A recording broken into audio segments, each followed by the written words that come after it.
Stranger Things saison 5. Et oui, il y aura bien une saison 5 à Stranger Things qui d'ailleurs sera la dernière de la série. Mais du coup, qu'est-ce qui va se passer dans cette saison 5? Comment va finir la série? Et ben on va essayer de voir tout ça dans cette vidéo. C'est pour ça qu'aujourd'hui, je vais vous dire 5 théories sur la saison 5 de Stranger Things.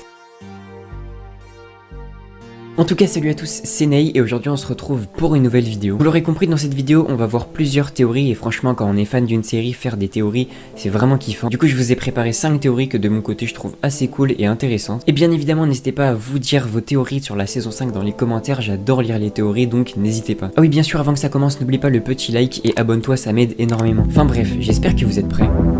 C'est parti.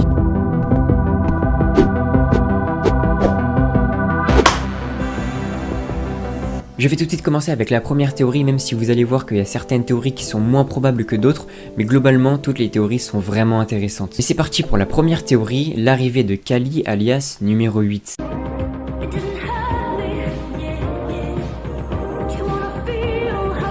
Bon, déjà pour commencer, en cette fin de saison 4, on a su que le monde à l'envers a repris le dessus sur Hawkins, mais du coup, comment ils vont faire pour vaincre le monde à l'envers, pour vaincre Vecna? Ça va être extrêmement compliqué. Également, on sait que Eleven est de retour, mais on peut pas réellement compter sur ses pouvoirs parce qu'elle a déjà essayé une première fois de vaincre Vecna, mais ses pouvoirs n'étaient pas assez puissants. Et d'ailleurs, Vecna lui-même a dit, et il est extrêmement confiant, il sait qu'il va gagner tout simplement cette guerre, on va dire. Mais de toute façon, on l'a vu au fil de la saison 4, Vecna a des pouvoirs beaucoup plus puissants qu'on ne le pense.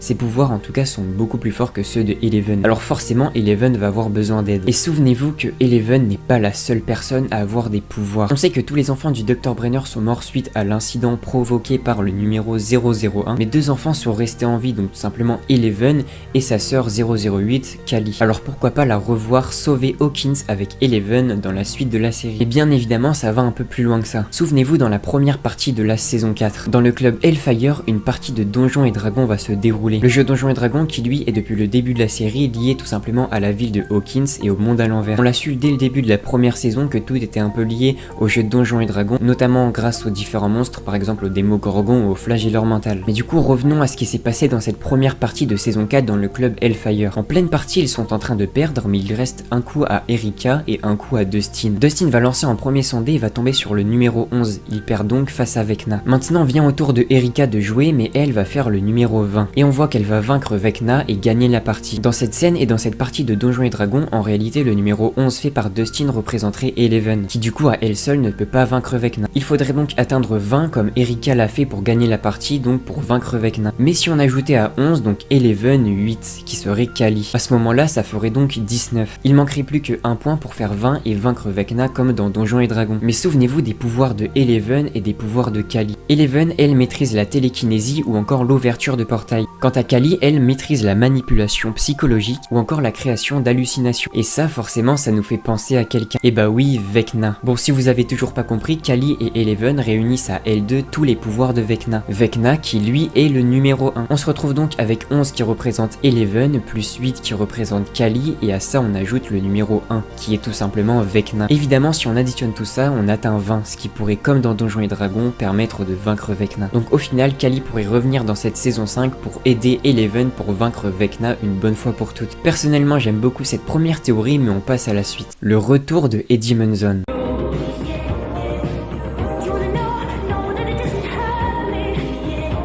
Si Eddie n'était pas mort et qu'il allait revenir dans cette saison 5. Alors oui, bon, je vous stoppe tout de suite, je sais qu'il est mort dans cette saison 5, mais laissez-moi vous expliquer. Premièrement, on n'a pas vu Eddie réellement mort, on a seulement vu à la fin quand il était avec Dustin. On sait juste qu'il s'est fait attaquer par des centaines de chauves-souris, ce qui a causé sa mort. Mais souvenez-vous d'un truc, les chauves-souris appartiennent au monde à l'envers, donc à Vecna. Et si en réalité ces chauves-souris n'avaient pas tué Eddie, mais l'avaient transformé? Ce que je veux voir par là, c'est qu'on pourrait voir un peu comme dans la saison 3 avec Billy, et ben tout simplement Eddie possédé par Vecna ou alors possédé par l'Upside Down tout simplement pour le voir en méchant et tout simplement combattre ses anciens amis. Surtout qu'on n'a pas vraiment eu de scène finale avec Eddie, on a juste eu une scène assez émouvante avec Dustin, mais c'est passé vite à autre chose. On a eu juste également Dustin qui annonçait à son tonton que Eddie était mort, mais à part ça il n'y avait rien d'autre. Et d'ailleurs je sais pas si vous aussi vous avez ressenti ça, mais j'ai l'impression qu'il n'était juste pas mort, enfin en tout cas j'ai pas ressenti vraiment sa mort. Après si c'était les chauves-souris qu'il avait possédé pour Vecna, et ben faut expliquer pourquoi Steve lui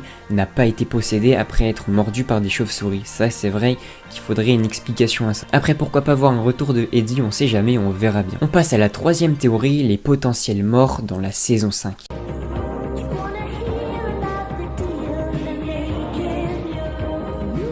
Alors de mon côté, je vois 3 personnages qui pourraient potentiellement mourir. Alors d'ailleurs, avant, je vais tout simplement mettre à part quelques personnages, comme par exemple Hopper, je ne pense pas qu'il va mourir. Il a déjà eu une scène très émouvante où on a cru qu'il était mort et au final on l'a retrouvé dans cette saison 4, donc je ne pense pas qu'ils vont refaire la même chose avec Hopper. Et sinon, je pense aussi que c'est Steve. Steve, je pense qu'il faut l'éloigner parce que tout le monde a cru et il y avait tout qui nous montrait qu'il allait mourir dans cette saison 4.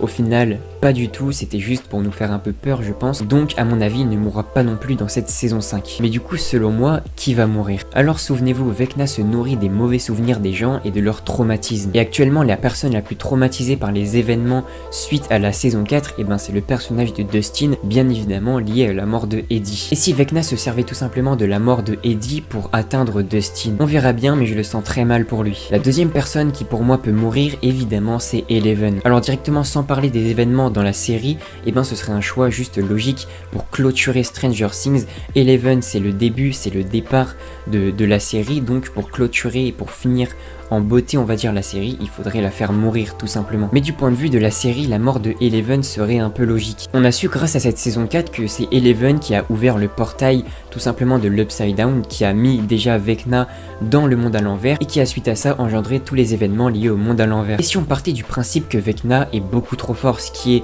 un peu le cas, parce que Vecna il est hyper confiant comme je vous l'ai dit un peu, et Vecna on sait qu'il est très très fort, même d'ailleurs beaucoup plus fort qu'on le pense. Si au final tous les personnages qui sont restés à Hawkins, toute la bande de Eleven était condamnée face à Vecna, et que Eleven n'a pas assez de force pour le vaincre, et ben il faudrait faire un sacrifice. Eleven étant le point même et le départ du monde à l'envers, et ben ça pourrait être aussi sa fermeture. Peut-être qu'au final depuis le début il suffit juste que Eleven meure pour que tout s'arrête. En tout cas pour moi la mort de Eleven dans cette saison 5 est presque nécessaire, mais on verra bien. Et on continue avec la troisième personne qui pour moi pourrait mourir, Will Byers. Alors comme je vous l'ai dit avec Dustin, bah Vecna tout simplement se nourrit des traumatismes des gens, et depuis le début de la série, depuis la première saison, la personne qui a le plus de traumatisme évidemment c'est Will. C'est la personne qui a vécu le plus de choses et qui a le plus de mauvais souvenirs. Mais aussi sans parler des traumatismes de Will, parce que ça c'est un peu évident, et ben on sait que Will a un lien avec le monde à l'envers depuis la première saison. Donc c'est vrai que son personnage a de grandes chances de mourir par rapport aux autres. Mais je vais un peu plus développer ça dans la dernière théorie. En tout cas voilà pour les 3 personnages qui selon moi pourraient mourir dans cette saison 5 et dans cette fin de série.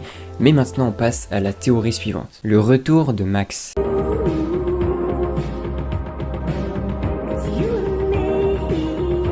Pour vous remettre un peu dans le contexte, on sait que dans cette fin de saison 4, Max est à l'hôpital, elle est dans le coma et on sait pas vraiment si elle est morte ou vivante. Mais souvenez-vous, dans cette deuxième partie de saison 4, on a su qu'il fallait un 4e sacrifice, donc ce 4e sacrifice qui était Max, tout simplement pour que le monde à l'envers prenne le dessus sur Hawkins. Sauf que dans cette dernière scène de saison 4, et ben on voit que Hawkins prend le dessus sur le monde à l'envers, alors que Max n'est pas vraiment morte. Ça voudrait donc dire que le sacrifice de Max en réalité était réalisé. Mais évidemment, il y a une explication à ça. Comme Lucas avait dit, le cœur de Max a lâché pendant plus de 1 minute, jusqu'à ce qu'on le sait, Eleven réussisse à la ressusciter. Peut-être qu'à ce moment-là, pendant les 1 minute où Max était censé être morte, et ben le 4e sacrifice a marché. Donc c'est pour ça que le monde à l'envers prend le dessus sur Hawkins à la fin. Mais donc on en vient à ce que j'imagine, le retour de Max. À mon avis, quand Max va se réveiller, ça va faire comme si le 4e sacrifice n'avait jamais été fait. Et donc Hawkins va reprendre le dessus sur le monde à l'envers et ce sera beaucoup plus simple de vaincre Vecna. En tout cas voilà pour cette 4e théorie, on passe déjà à la toute dernière théorie. Depuis le début, Will est possédé par Vecna et il a un lien plus fort qu'on le pense avec lui.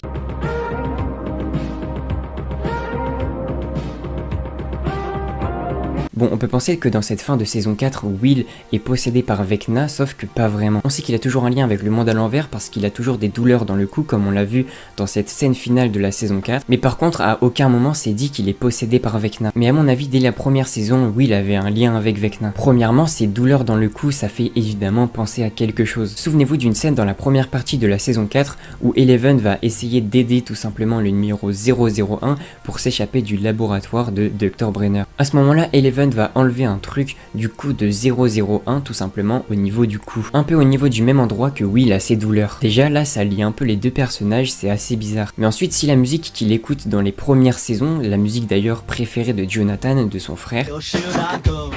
And then the party escaped into the sewers, and there were those big insect things, and you guys were still on level 1. Ben ce n'était pas parce qu'il aimait la musique ou tout simplement pour se distraire, mais seulement pour s'échapper de l'emprise de Vecna. Et oui, ça expliquerait pas mal de choses parce que même si dans cette saison 4, eh ben c'est pas dit explicitement que Will est possédé depuis le début par Vecna, eh ben on peut un peu le comprendre. Surtout que maintenant on sait qu'il était là depuis la première saison.